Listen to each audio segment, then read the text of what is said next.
Standing here now, what do you see as being, the biggest achievements really of the master plan and of Liverpool ONE? Well, speaking on behalf of BDP and having led the master plan from day one, I think quite simply it's the overall impact you see on the city, looking down on the streets, people enjoying the streets, enjoying the spaces. The whole project has transformed the city's fortunes, putting very simply, over the last 5 years, and it's that reward which I think is hugely satisfying. How difficult has it been in knitting together what were fairly disparate parts of the city? How much of a challenge was that, and how were you able to solve it? Well, inevitably the sheer scale of what we've achieved, 42 acres of city centre, was a massive challenge, but it's one we've addressed in terms of changing the character of the project to suit the character of the city. So we've built on the qualities, we've built on the existing buildings, we've built fantastic new public spaces, great public routes, and that's very much part of the BDP ethos in terms of quality of buildings and quality of public spaces, and that ultimately is a great reward of the project. On a personal level, what's given you the greatest sense of satisfaction, given that you're a Liverpudlian? Indeed, I was brought up in the city and trained in the city, and again thinking about that question over many months, if not years. I mean, for me, seeing the phase one of the project open last year, seeing people stream into the site, seeing the city reconnected, the streets reinvigorated, seeing the Albert Dock brought to life again, is fantastically and rewarding, and the transformation literally happened overnight on that very day. I guess historically, the sort of inevitable criticism of architects and architecture is that that architects are making buildings for themselves and their own pride, and not necessarily for the public. Yeah.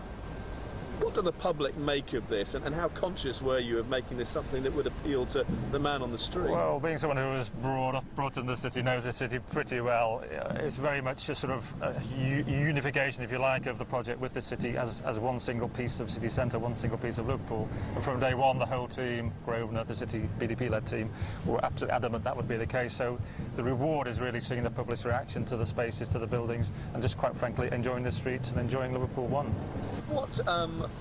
What are you most proud of, and what is the thing that do you think that BDP has really achieved most successfully with this giant project? Well, ultimately the reward is literally standing here now, looking across, looking at people enjoying the spaces and the quality of what the BDP master plan has delivered for the city centre. It has been transformational, and the impact on the city has been huge, and I believe tremendously successful, both in the short and the long term for the city.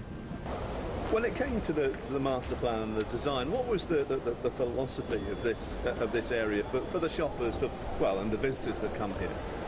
Well, we're standing in the heart of South Strand Street, which is one of the 5 quarters that we delivered as part of the BDP master plan. But it's about not just this street; it's about variety, and it's about choice, and it's about quality. And essentially, that's what the master plan has delivered. It's about city centre living, it's about city centre working, city centre shopping, and enjoying spaces like the street and the park above us.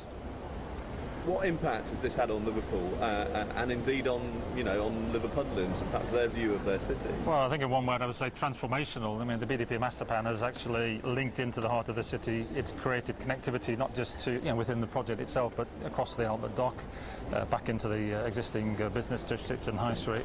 It's about making that connectivity and making it work for Liverpudlians, and them enjoying the space and enjoying the streets that we've created.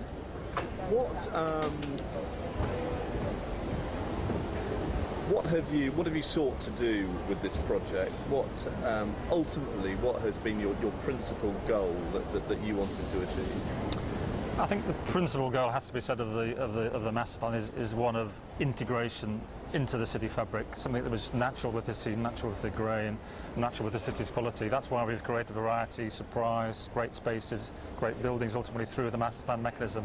And that's, for BDP and for myself, has been, I believe, a tremendously satisfying achievement.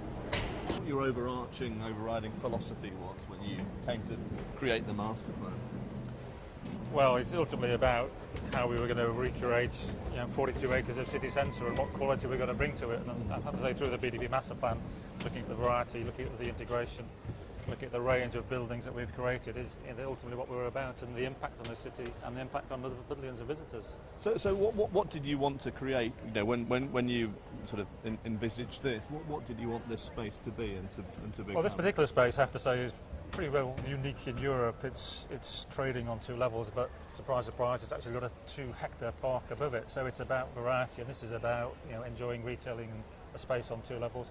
but there's other streets, other quarters in the city and within Liverpool ONE that people can also enjoy and explore. The project's about surprise, it's about enjoyment and about variety. What was the biggest challenge for you then in seeking to create something sort of architectural on such a grand scale? Well, it goes back to the basic principle of good master plannings and good urban design. It's about the quality of the routes, the quality of the spaces, the framework for the architecture. And you only have to look around in the streets and see how people are enjoying the spaces to get that reward. It's really fantastic, and the response from Liverpudlians and visitors alike has been tremendous, quite frankly. Let's just take a slow walk this way. So, how do you respond to that criticism or that suggestion that what we've got here is slightly generic in terms of something that in a city centre, a shopping centre in a city centre?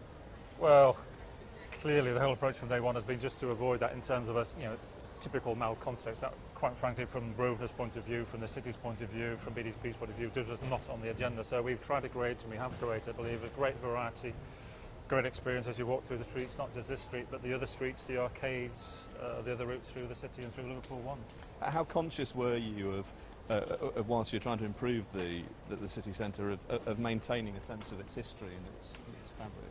Well, it's hugely important. I mean, just beyond us is the birthplace of the city, the Old Dock, and that literally was a springboard for the city and springboard for the geometry of the master plan and how the master plan has responded to that through a variety of streets. Retaining existing buildings, quality buildings, is what the variety and quality of the project is all about.